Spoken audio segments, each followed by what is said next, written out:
I'm Ryan Betson.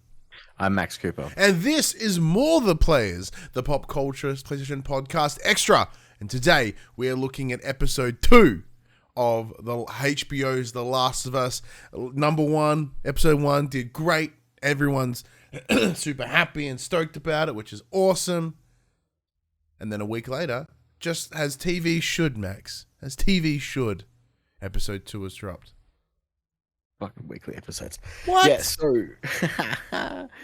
so obviously episode 2 dropped today at time of recording for us, 1 p.m. Australian time, all that fun stuff. The title of this week's episode is called Infected, so it picks up right where we left off at the back end of last week's episode, where they're still out in that underpass section where they've kind of just escaped out into the open world.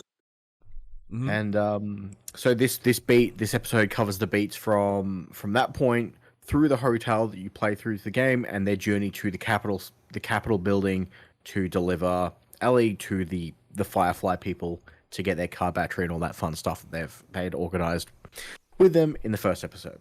Correct. But obviously, shit doesn't go as easy as it seems. The big warning of Joel, don't fuck this up in episode 1. Spoiler, he fucks it up. Wow. So in this episode, we get to see some really cool stuff. So we get some awesome exposition between Joel and Ellie we get some back and forth banter where they're trying to kind of learn a little bit more about each other, because they've come to realize that they're going to be spending a lot of time with each other. So they're asking kind of semi-personal questions, like Ellie's sitting there in the hotel room, flicking her knife and catching it, and he's like, "Oh, where did you get that? How'd you learn how to do that?" And obviously, Ellie, being the smart ass, she's like, "The fucking circus, mate." and then she's like, "Where are you from?" And he's, "I'm from Texas, and Tess is from Detroit," and all that fun stuff. And then he's like, "No more questions about me." And she's like, "Well, I'm not. If you're not going to play ball, I'm not going to play ball." And then we get some nice exposition about the infected, and how long does it usually take for it? Like, how long do they survive for? What's the gestational period? All that fun stuff. And it gives you a bit of background knowledge on that, which is cool. We get to see some clickers for the first time, which is rad. In my opinion, the first thing I noticed from this episode is it's just not even close to what the game's like. This motherfucker's got a machine gun straight away at the start of the game. He's got ammo to spare to just blast dudes that are clearly already dead. He's just fucking wasting bullets. Not a single object was thrown to distract anyone. He's just like, nah, I'm just fucking shoot everyone. And he didn't have to repeat the same encounter 4 times because he got caught. Oh yeah, he much like everyone else who played the game, they very quickly failed stealth and just went fuck it and just guns blazing. That was really good. This is also the first episode directed by Neil Druckmann. That's correct. His directorial debut. The episode's great. They have kept that bar high. They have kept the quality exactly where it was in that first episode. They're doing everything that they need to do to push the story forward, but also, keep telling the story in a way that new people can enjoy it and be onboarded without too much effort, which is really good because obviously, from our standpoint, we've played the game, we've experienced the story, we know what's going on, but they're doing this to reach an entirely different audience, and I think they're doing such a fantastic job of onboarding new people. And you can see that in the, there was I read a news article yesterday that game sales for The Last of Us are up 280%. And part 2 as well, which is even better. Since the start of this, since the start of this HBO series. So they're obviously doing something right. And yeah, they're definitely still, apart from the whole, he has way too much ammo. He's clearly playing on easy mode. Mm-hmm. It's still sticking very canonically to the game, which is amazing. That is certainly true, and there's a lot of things here that I really, really like. And same as episode 1, I do feel that this has continued what the first episode established, whether that be the mix to the respect to the source material, and obviously having Neil Druckmann be the director for this one. You know that he's, as the creator of the game, his vision is going to come across here. And co-creator of the game. Co-creator of the game. Sorry, that's a whole thing. So it was very cool to sort of to sit that way. And as you mentioned, there's a couple of beats here that are really establish where those creative differences are between the game and the show. Now, a number of those reasons are based in sort of creative decisions, whether it be the transition from spore-based to direct infect with the clickers or with the infected. So in the games, that's spores, so gas masks are required in any times of exposure area. Here, the clickers must either bite you or get up in your business and literally share the fungus. But what that also establishes is that collective hive mind of the fungus, and that they can, just by being near each other, they can speak to each other and create that sort of herd mentality, almost similar to what we saw in like the Freakers with Days Gone. In the, you could just swarm at any moment, and we did see that here in this episode. But as you mentioned, you get those like those hive vines where Tess explains, she's like, if you touch this it may not necessarily tell the ones in the vicinity, but you've got guys 15 blocks away who are going to come and fuck your shit up, and you don't know they're coming, but they know exactly where you are. Yeah. And then from then on, you've got like as they're going through some of the buildings, you've got Joel testing them. He's like, "No, these are dead. These are dry. Yeah. They're not firing their whatever to alert the mob." So it's really cool. It's just outside of the box that we know. Yeah. But it's rubbing right up against it, so it's not too bad. But it's not as simple as, hey, forget what you know, we're changing it. It's hey, we're changing it, and here's context. So it's not just as simple as, oh, we're doing this for this. It's like, no, here's extra reasons. They've added an additional layers to what the original law is. They could have just said it's not spore. Like, okay, then what? But they're like, no, it's this plus this plus this, which I do appreciate a lot. And they also sort of reinforce the idea that there are buildings that are just untouchable. As in, once that building has been infected, you ain't getting in there, boy. It's done. It's absolutely done. Because one of the moments here is they look across, and as they have the quote from the game, like, is it everything you hoped for? Yeah, jury's still out. You know what I mean? Like pulling direct lines from the game again, which is absolutely beautiful. But they're like, oh no, we literally just cannot go that way. Like, it's just done. Yeah. Like that has been so consumed, it's essentially a write-off. We'll never be able to use that space again. And that's a cool concept. I like that. And then as you mentioned, when they're having they're having conversations that deliver exposition in a relatively natural way. Like, if you know how TV writing works, you can tend to, at least for me, I was like, I see what they've done here. They established a conversation between Joel and Ellie, which then quickly pivoted into, let's not talk about each other, let's talk about the world. And that's how they can naturally implement exposition, explaining, as you mentioned, how the freakers work, how the world works, but also aligning with the characters that are intentionally being standoffish on each other right now. Because one of the worst things and most difficult things to do, and it's important, especially when you establish things within a movie or a TV series, is, like, they have to explain everything. At some point, someone has to go, hi, here's everything you need to know. And normally it's done in like some bullshit in the beginning there was this and and like a voiceover. So I'm glad it's not that. I appreciate that. I think they're doing that in what I keep referring to as the flashbacks. Yeah, there's one in the flashbacks are entirely exposition. Yes. Yeah. So there's one in this episode where they get a university professor from Indonesia, and she goes and has a look, and she's like, well, these don't live in the, like, they don't fucking survive in the human body. And the guy's like, no, shh, come look. And she pulls out the spore from inside the guy's throat, and she's like, well, fuck that noise, and gets out real quick. What killed me was it her final sentence. She's like, can someone take me home? I want to be with my family. She's like, it's fucked. There is no way that we can survive this. So what, apart from providing exposition, it also provided stakes. It lets us know that this is a worldwide, like, we already knew it was a worldwide catastrophe, right? But this solidifies that there is no coming, like this is a no coming back scenario. There's no win scenario. It's gonna be very difficult to find a cure, which intensifies the importance of Ellie, right, and her cure, because it cuts from that to them sitting in that busted out building, which very reminiscent of Last of Us Part 2, might I add.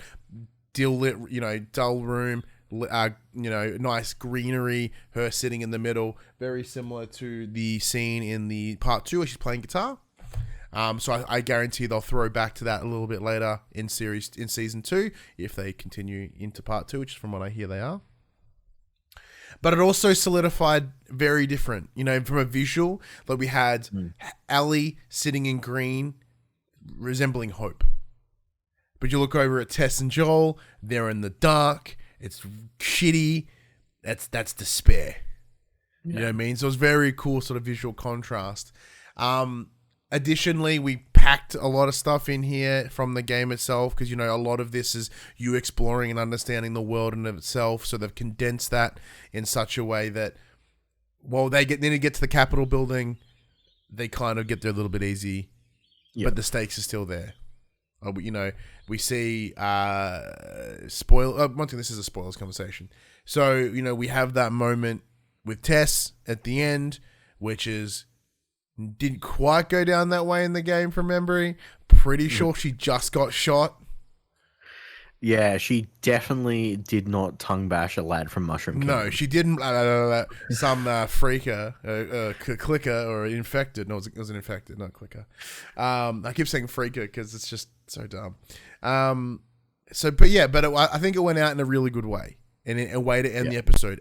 Once again, it upped the stakes.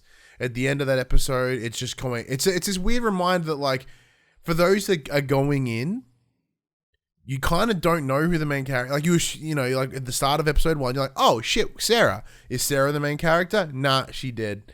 Oh, cool. Tess and Joel. All right, cool. And then Ellie. So we're gonna have a 3 trio cast, like a mum, daughter, and a kid. Oh nope, she dead too. So it's really solidified. It's bringing in that arc between Joel and Ellie as the main protagonists of the show, but also demonstrating just the intensity of the world around them, and that people will drop. And it's just fucking harrowing. But of course, once again, performances are fucking brilliant here. As you mentioned, we saw clickers for the first time, so we're seeing the practical effects of a clicker in terms of a costume design. How do you think they went? They look so good. They looked gross. They looked gross. It looks so gross. They were it was like in a good way, not like No, they did very well for them. They did very well. I definitely need to fiddle with my TV settings. This episode was a lot darker than the previous one. Yeah. And obviously, a lot of it was shot inside. A lot of the scenes had... not a lot of the scenes... A few of the scenes had water in dark spaces as well, which made it... in that case, you need to come and watch it on my beautiful TV. Like, my lovely HDR implementation with my beautiful contrast. Like, it looks spectacular. Even the screener version that we have access to, thanks to Binge... which was lower resolution than the 4K of Binge, of the straight release. Oh, sorry, of Foxtel. My apologies. Yeah. It's kind of like, oh, okay, but it still looks great. Yeah, it does. It looks great. So, is there anything else you wanted to touch on? Because right, just sitting here praising it. There's not a there wasn't really much to nitpick at. It was like I said, they stayed very true to the story. They've kept that. They set a very high bar in the first episode, and I think they've done well to keep it where it was. Especially in such an, they've taken a part of the game that wasn't overly. They've taken part of the game that is purely gameplay, which is going from this place to this place. Yeah, and they've done such a good job translating that in. They've put the stakes in with meeting the clickers for the first time. And then they really up that ante at the end of the episode where, Tess realizes that she has to make that sacrifice to get the other two out. And she just stands there and takes it. She's like, I've got this. And then you see her. Yeah, no, it's very, very well done. It is. And one thing that I really want to applaud this show for, and it's something that I applaud the likes of Breaking Bad for as well, is the ability to use and not be afraid of silence. Because when they enter this building or when they enter the little museum and they're like, all right, we need to shut the hell up because this is auditory. Like, if they hear us, we're done. And what it did is it made every little sound important. Because, like, once again, if you look at TV nowadays, whether it be a drama or whether it be a comedy, like, there's no one ever shuts the fuck up anymore. Like, everyone just talks and talks. Like, there's never allowed to be dead air. There has to be something. Someone moving, someone being snarky. We're here. It's just like, no, it needs to breathe. Let's let it sit. Let's let it work, because what that did was just constantly ramp up that intensity. And then when you get to the moment where they, in that encounter, where they see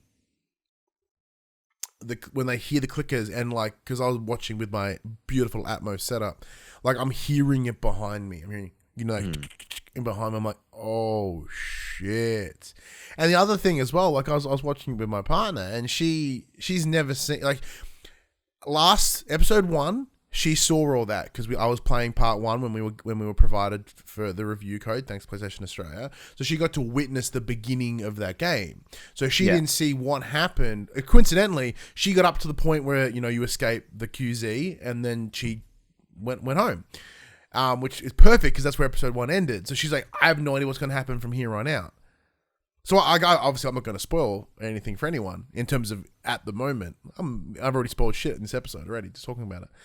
But like, she's like, oh, I wonder what Tess is going to do. What about this? What that? I'm like, I ain't going to say shit, man. I ain't going to say shit. And then sort of like I could feel the tension off her in those moments of silence and the intensity once that clicker starts kicking in.